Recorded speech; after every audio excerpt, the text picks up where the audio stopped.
今日咧，我哋好開心啊，就嚟到咧骨科醫生吳卓基醫生咧請教佢關於啲膝頭哥換骹嘅情況嘅。吳醫生你好，你好，吳醫生啊，嗱頭先咧同你傾偈咧，換骹咧而家咧都有好多新嘅醫學啊，可以咧用機械臂去做手術喎。可唔可以講下機械臂做手術同以前我哋嘅傳統手術有咩分別啊？機械臂咧，相比起以前咧，就會幫到個手術嘅醫生咧更加精準，去到毫米呢咁精準嘅位咧，去幫病人咧做一個矯形關節嘅手術咯。即係由以前可能靠個外科醫生揾個手感受下嗰個關節嘅鬆緊度啊，要切幾多啊？去到依家用機械人咧，就去到好精準咁樣要度到，要去度幾多度、幾多毫米，切幾多個骨咁樣去令到個關節咧個位係堆得好好，出嚟個效果咧亦都係個病人咧個感受啊，個復原咧係會快啲嘅。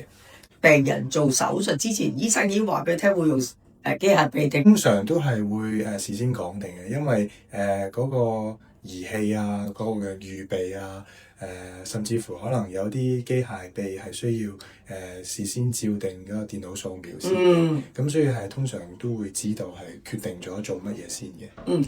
頭先咧聽你講咧，譬如政府咧有機械臂就幾年啦，咁但係私家醫院咧都唔係所有醫院有喎，係咪？所以喺 book 嘅時候都要安排，係咪？係啊。你話做手術，而家做一個換骹手術，大約需要幾個鐘頭先？視乎嗰個手術嘅複雜性啦，咁常咁2個鐘內都可以完成到。可以完成。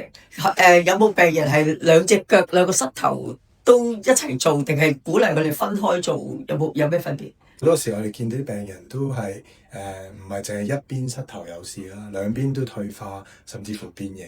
咁如果兩邊都一樣咁影響佢嗰個行動嘅話咧，如果身體許可、健康許可嘅話咧，一齊做其實都有佢好處啊。咁一齊做完，咁啊一齊兩邊一齊去做復康嘅治療啊，咁變咗可以快啲過翻個正常嘅行路啊嘅生活啦，健康嘅生活啦。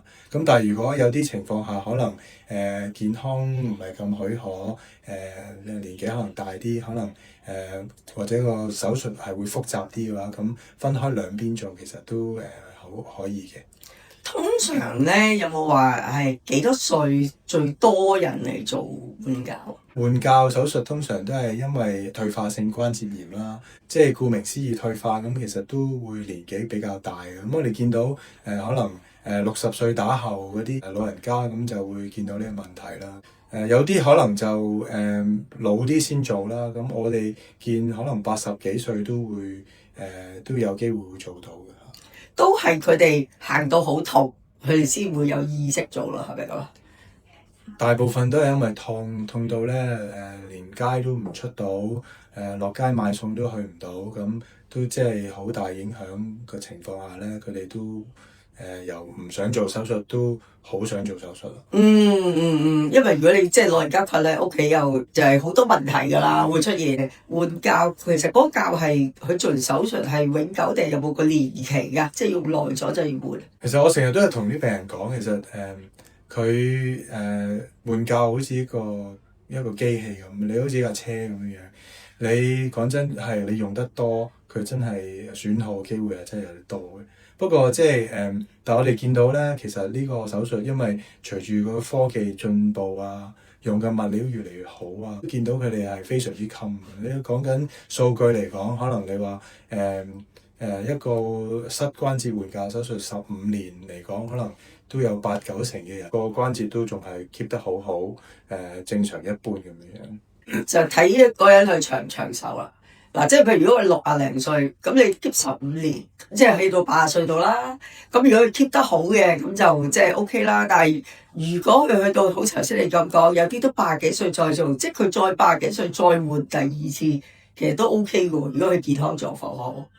再做第二次咧，其實都唔係話唔得㗎，只不過第二次個手術可能比第一次複雜少少啦。不過其實如果跟進得好嘅話，做完之後佢都依然係可以繼續行路啊咁樣樣。如果佢係人客，佢90歲，譬如評估咗佢不嬲都即係健康好好嘅嚇，即係都唔差嘅。如果佢真係淨係行路痛咧，其實就算90歲做援教都可以喎，可唔可以咁講？最緊要佢身體健康咯，係適合麻醉咯嚇。哦，咁老人家去到80、90歲最容易見到就係心臟嘅風險啊嗰啲，或者即係中風嘅風險啦。咁如果佢個人本身真係好健康嘅話，其實冇話唔做得㗎。做完手術咧，可能復康嘅一段時間咧，嗰個人嘅膝頭哥都仍然會痛嘅喎，係咪啊？可唔可以講下你話而家嗰啲止痛嗰啲咧，其實已經係比以前進步咗好多。即係做膝關節換教手術，其實都係一個大手術嚟嘅。咁個傷口都係有翻咁上下大細啦。傷口入邊仲要係做好多切骨啊，或者各樣嘅步驟，所以變咗一定會痛嘅。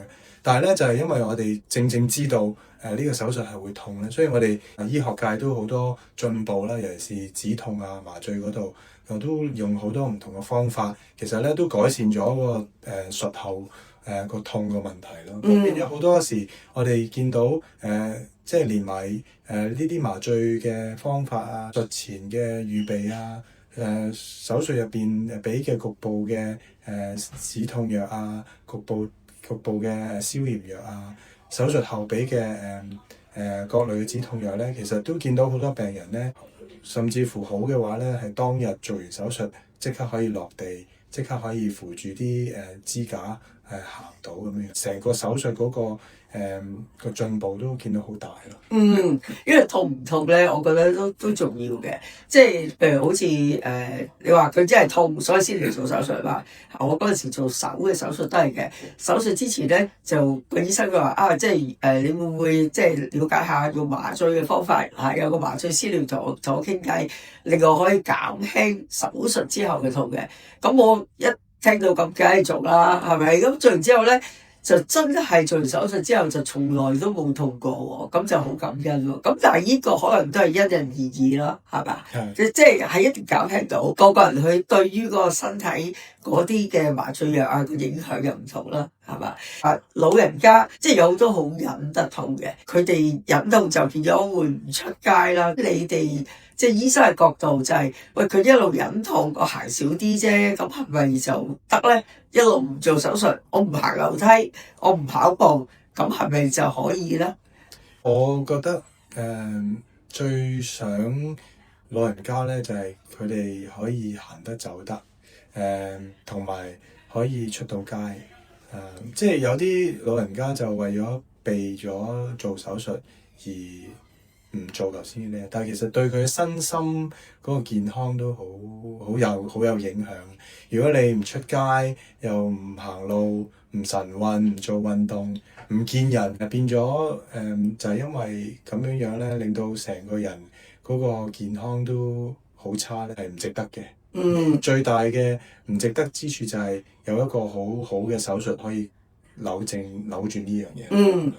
最後一個問題啦，會唔會我跑步跑得多就會蝕嘅呢個膝頭個關節？呢個係迷思嚟嘅，即係嗱即係可能你心諗我跑步令到個膝頭受壓更加大，梗係會傷啲啦。好視乎你係點樣去用呢個關節啦。你跑步嘅話，你個步姿、你個肌肉如果係訓練得好嘅話咧，你跑步呢個動作其實有啲研究話對你個關節入邊嗰啲軟骨有個正面嘅影響添。咁但係最緊要就係你即係跑步係個姿勢同埋嗰個鍛鍊係正確啊，有專人指導啦。佢話因為你跑步嗰時過勞，啲肌肉冇力去保護你嘅關節，而去傷咗佢咯。緊要就係姿勢正確咯，係嘛？係即係你亂咁嚟嘅，咁就即係會傷。但係如果你姿勢正確嘅話咧，其實反而係對自己身體好咯。係好嗱，咁如果大家咧對於咧關節其他再有問題嘅話咧，歡迎大家留言咧再請教吳醫生嘅。今日多謝晒吳醫生，thank you。多謝。